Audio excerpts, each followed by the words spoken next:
자, 이제 144페이지부터 법률행위가 나오죠.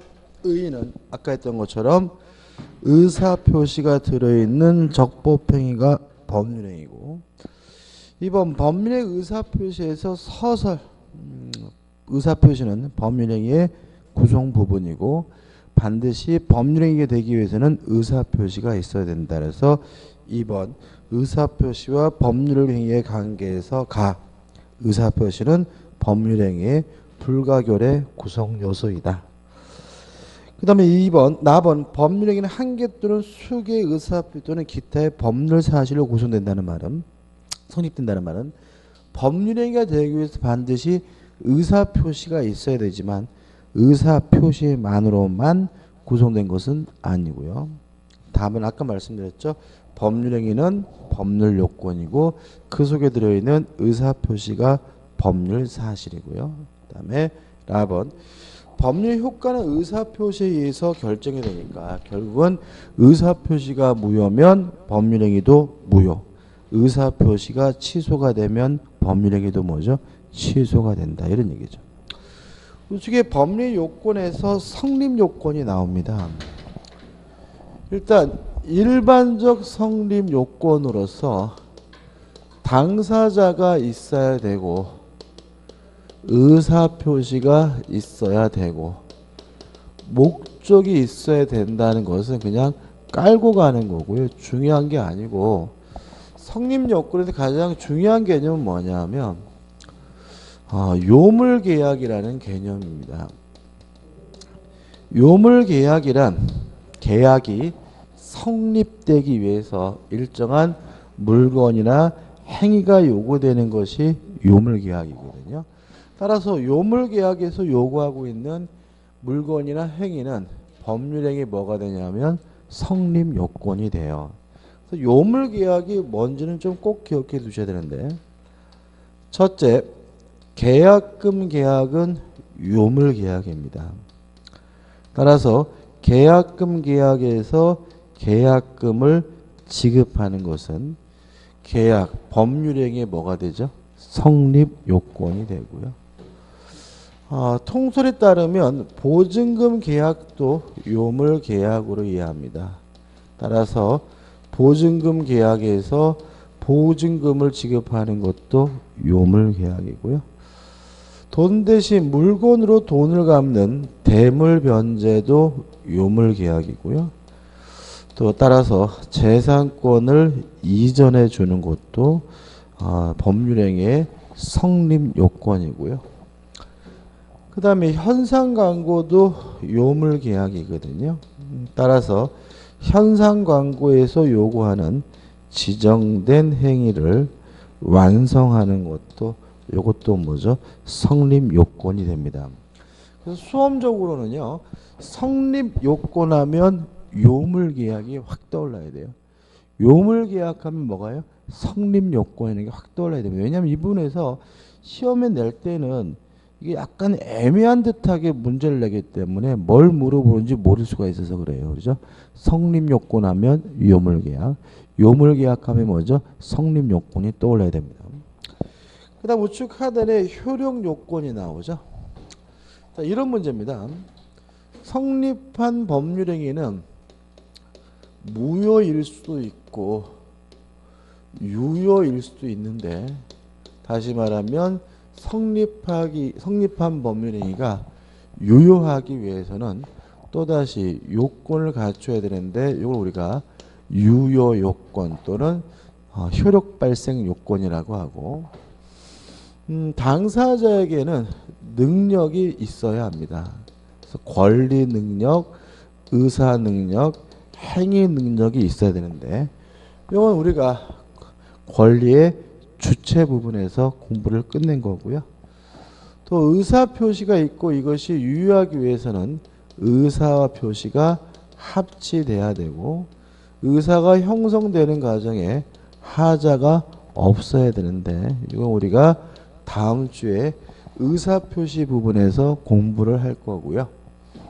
그 다음에 목적이 유효하기 위해서는 목적이 확정될 수 있고 가능하고 적법하고 사회적 타당성이 있어야 되는데, 이것도 이제 우리가 앞으로 공부할 겁니다. 그래서 우리가 실제로 오늘 조금 거늘겠죠, 그죠?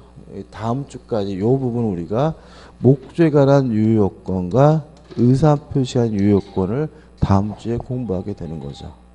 아무튼 우리가 여기서 하나밖에 안 끝났어요. 능력 하나만 지금 현재 끝났고 이것들을 이제 공부해야 된다는 얘기입니다.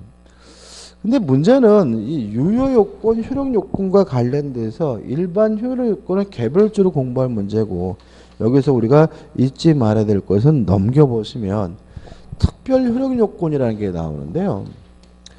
여기서 우리가 뭐가 떠올라야 되냐면 유동적 무효라는 개념이 떠올라야 돼요. 유동적 무효. 그러니까 유동적 무효라는 말은 지금은 무효지만 일정한 요건을 갖추면 유효로 뒤바뀔 가능성이 있는 무효가 뭐죠? 유동적 무효잖아요. 그러면 유동적 무효에서 요구하고 있는 요건들은 다 뭐죠? 유효하기 위한 요건이 되거든요. 그래서 아까 성립요건 하면 요물계약이 떠올라야 되는 것처럼 유효요건 하면 뭐가 떠올라야 돼요? 유동적 무효가 떠올라야 되는데, 유동적 무효가 뭐가 있냐면요. 첫째, 무권 대리행위는 유동적 무효입니다. 무권 대리는요, 무효입니다. 다만 본인이 추인하게 되면 소급해서 유효가 되니까 이 추인은 결국 유효하기 위한 뭐죠? 유효 요건이 되는 거죠. 그 다음에 토지거래 허가구역 내에서 거래죠. 토지거래 허가구역 내에서 거래를 하면 일단은 무효인데 허가를 받으면 뭐로 바뀌죠? 유효로 바뀌니까 유동적 무효고, 허가는 뭐죠? 유효하기 위한 요건이고요. 그 다음에 세 번째, 정지조건입니다. 정지조건부 법률행위에서 조건의 성취입니다. 이것도 주의하셔야 되는데, 우리가 정지조건이라는 것은 현재 지금은 효과가 없지만 조건이 성취가 되면 효과가 생기는 게 뭐죠? 정지조건이죠. 그러면 현재 지금은 뭐죠? 효과가 없어요. 무효인데 조건의 성취가 되면 효과가 생긴다. 따라서 정지조건부 법률행위도 유동적 무효고, 조건의 성취는 뭐죠? 유효하기 위한 요건이 되는 거죠. 그 다음 네 번째, 시기죠. 시기부 법률행위에서 기한의 도래도 유효요건이고 이것도 유동적 무효입니다. 이런 얘기죠.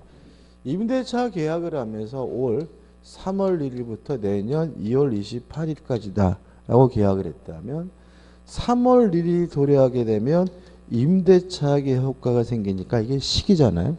그러면 오늘 1월 20일 현재는 아직은 요 임대차 계약 효과가 없는 거죠. 3월 1일이 돼야 비로소 뭐가 생겨요? 효과가 생기는 거니까 이것도 뭐죠?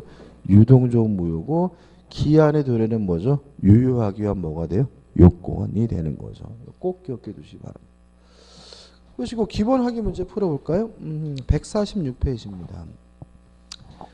법률에 관한 설명으로 옳은 것은 타인 소유 부동산은 매매 목적물이 될 수 없다. X. 타인 소유물의 매매도 일단은 유효합니다. 2번 정지조건부 법률행위에서 조건 성취는 법률행위의 효력 발생 요건이다. O. 왜냐하면 정지조건이란 지금은 효과가 없지만 조건이 성취가 돼야 비로소 뭐가요? 효과가 생기는 거니까 유동적 무효고 효력 발생 요건입니다. 답은 2번이죠. 3번 사회질서 위반을 이유로 하는 법률행위 무효는 선의의 제3자에 대항할 수 없다. X. 절대적 무효죠. 제3자는 보호하지 않고요. 4번 불공정한 법률행위는 추인하면 유효로 된다. X. 불공정한 법률행위도 나쁜 짓입니다. 따라서 나중에 인정한다 그래서 유효로 바뀌는 것은 아니고요. 5번 계약이 체결된 후 매매 목적 건물이 전소가 됐어요. 후발적 불능이죠. 후발적 불능은 유효하기 때문에 그 매매 계약은 무효이다. 맞는 질문이 되겠죠. 그럼 답은 뭐죠? 무효이다 X적이죠. 왜요? 후발적 불능은 무효가 아니라 뭐죠? 유효하니까. 답은 뭐죠? 2번이 됩니다. 우측에 법률의 종류 해가지고 단독행위, 계약, 합동행위가 나오는데 합동이란 개념은 뺄 겁니다. 우리가 안 해도 될 거, 안 해야 되고, 왜냐면 헷갈리기 때문에. 일단 이런 문제죠. 의사표시가 있으면 법률행위니까 하나만 있어도 법률행위인데 이게 뭐죠? 단독행위고요. 의사표시가 하나만 있으면 된다라는 말은 결국은 승낙을 받을 필요 없이 일방적으로 한다는 얘기고요. 그 다음에 의사표시가 2개 있어야 성립하는 법률행위가 뭐죠? 계약이라는 말은 승낙을 얻어야 성립하는 법률행위가 계약입니다.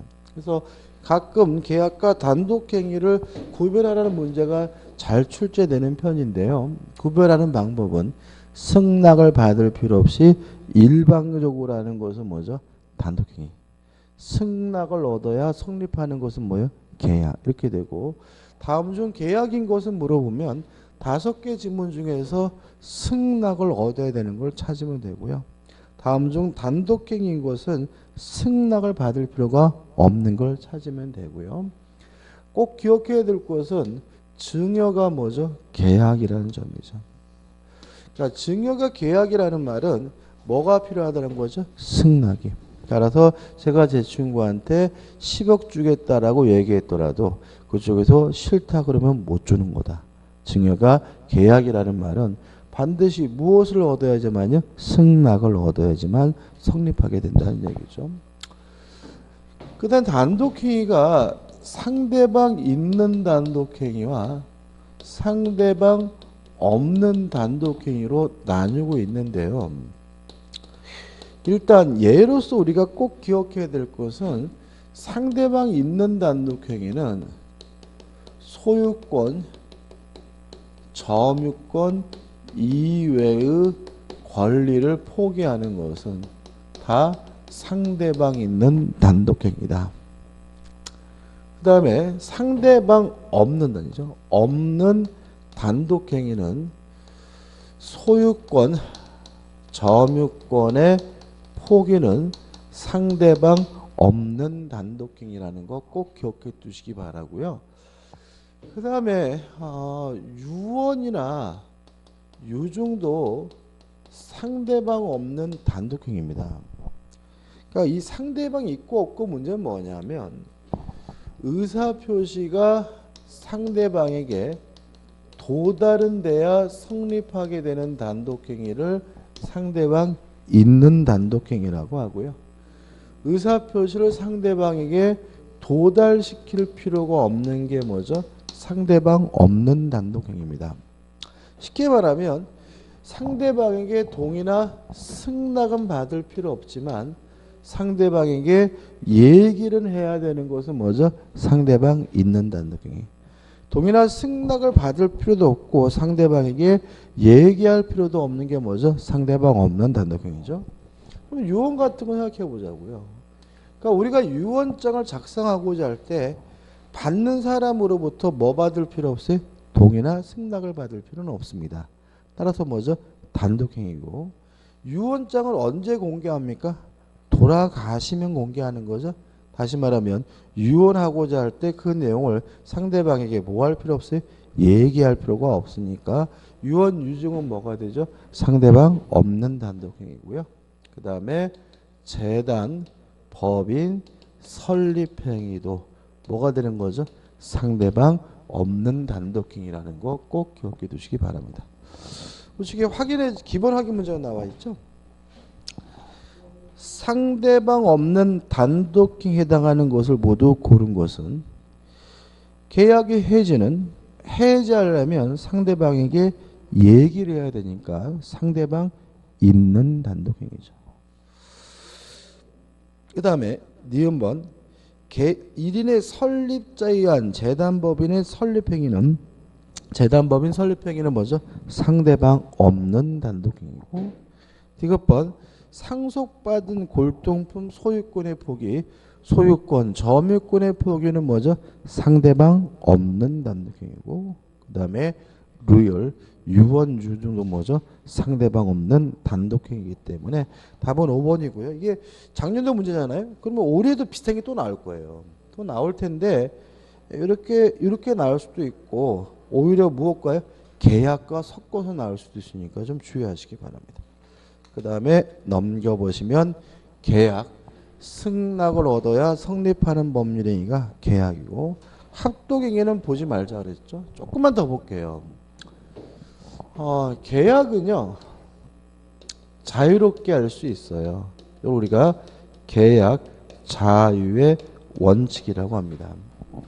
왜 계약은 자유롭게 할 수 있냐면 어차피 상대방으로부터 승낙을 얻어서 하는 거니까 나쁜 짓만 아니면 뭐든지 할 수 있다는 의미에서 계약은 어떻게 해요? 자유롭게 할 수가 있고요. 이에 반해서 단독행위는 자유롭게 못합니다. 왜요? 승낙을 받지 않고 일방적으로 하는 것을 자유롭게 할 수 있다면 상대방이 뭐 하게 돼요? 당하게 돼요. 그래서 우리 민법은 단독행위는 자유롭게 못하고요. 법에 규정되어 있는 경우에만 할 수 있는데 이걸 우리가 단독행위 법정주의라고 합니다. 단독행위는 법에 규정되어 있는 경우에만 할 수가 있습니다. 이것도 출제될 수 있고 그 다음에 계약은 조건도 붙일 수 있고 기한도 붙일 수가 있습니다. 왜냐하면 어차피 상대방으로부터 동의나 승낙을 얻어서 하는 거니까 지가 좋다 그래서 하는 거니까 계약은 조건도 기한도 붙일 수가 있지만 단독행위 원칙적으로 조건도 붙일 수 없고 기한도 붙일 수가 없습니다. 왜요? 상대방의 승낙 없이 어떻게 해요? 일방적으로 하는 거니까요. 까지 좀 기억해 두시기 바랍니다. 그 다음 2번 채권행위, 물권행위, 준물권행위가 나오는데 이렇게 나뉩니다. 채권행위와 그 다음에 처분행위로 나뉘고요. 처분행위를 다시 물권행위와 준물권행위로 나뉩니다. 여기서도 아주 가끔 출제가 되고요. 개념은 채권행위는 뭐냐 하면 채권을 발생시키는 법률행위가 채권행위입니다. 따라서 채권이 발생한다면 상대방에게는 의무가 발생한다는 얘기니까 채권행위를 다른 말로는 의무부담행위라고 합니다.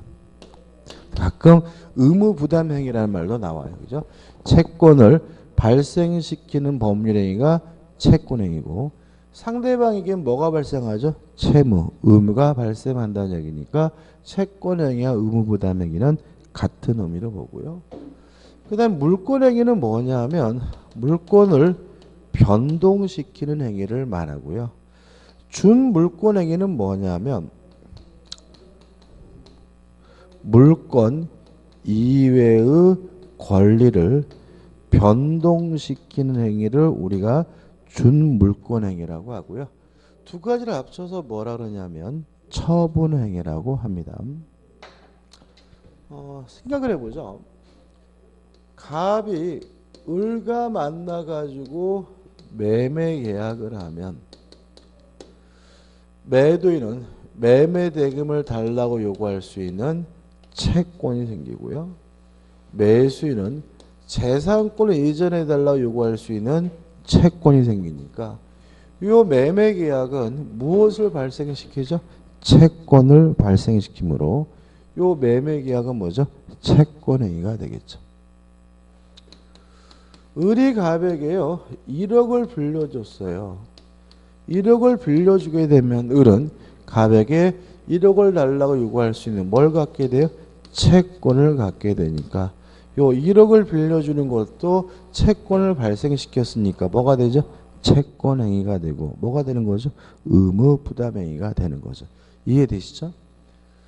그 다음에 갑이 을과 매매계약을 하고 갑이 을에게 뭘 해줬냐면 소유권에 관한 이전 등기를 해줬다면 을은 뭘 갖게 돼요? 소유권, 물권을 취득하게 되니까 갑이 을에게 이전 등기해 주는 건 뭐가 돼요? 물권행위가 되는 거죠.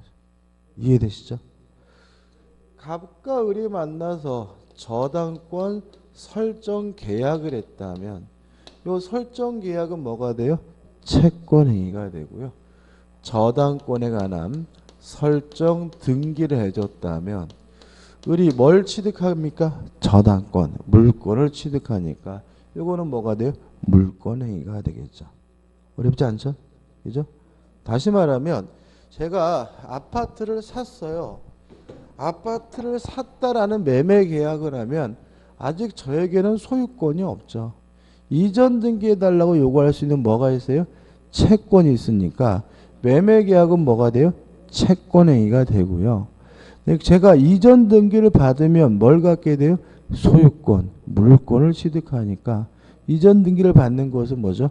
물권행위가 되고 이런 얘기고, 그러니까 우리는 앞으로 매매 계약을 하고 이전 등기를 했다 그러면 매매 계약은 뭐예요? 채권행위. 등기해 주는 건 뭐죠? 물권행위. 이런 얘기죠. 저당권 설정 계약을 한 건 뭐예요? 채권행위. 저당권 설정 등기를 한 건 뭐죠? 물권행위. 이렇게 쉽게 접근하시면 됩니다. 을이 갑에게 1억을 빌려줘서 1억을 받을 수 있는 채권이 생겼으니까 이거는 뭐가 돼요? 채권행위인데 을이 병에게 채권을 양도했어요. 그러면 을이 가지고 있는 채권이 병에게 넘어오죠. 그러면 결국은 물권 이의 권리가 변동된 거니까 이 채권을 양도하는 것은 뭐가 되는 거죠? 준물권행위가 된다. 뭐 이 정도죠. 그 다음 우측에 보시면 출현행위에서 비출행위가 나오는데 법률행위를 통해서 재산의 증가와 감소가 수반됨이 뭐죠? 출현행위고요. 재산의 증가와 감소가 수반되지 않으면 뭐죠? 비출현행위인데 비출행위에서 예를 두 가지 나와 있죠. 소유권의 포기는 비출현행위입니다. 왜냐하면 소유권을 포기하면 재산의 감소는 있지만 뭐는 없죠? 증가는 없죠. 제가 이 안경을 갖다 버리면 저의 재산이 뭐가 됐어요? 감소가 됐지만 제 행위 때문에 누구의 재산이 증가되는 것은 아니니까 소유권의 포기는 뭐죠? 비출현행위입니다. 왜냐하면 출현행위가 되려면 재산의 증가와 감소가 함께 일어나야 되는 거죠. 그 다음에 대리권 수요는 감소도 없고 증가도 없으니까 당연히 뭐죠? 비출현행위가 됐죠. 그래서 다시 말하면 출현행위는 재산의 증가 감소가 함께 일어나는 것이 뭐예요?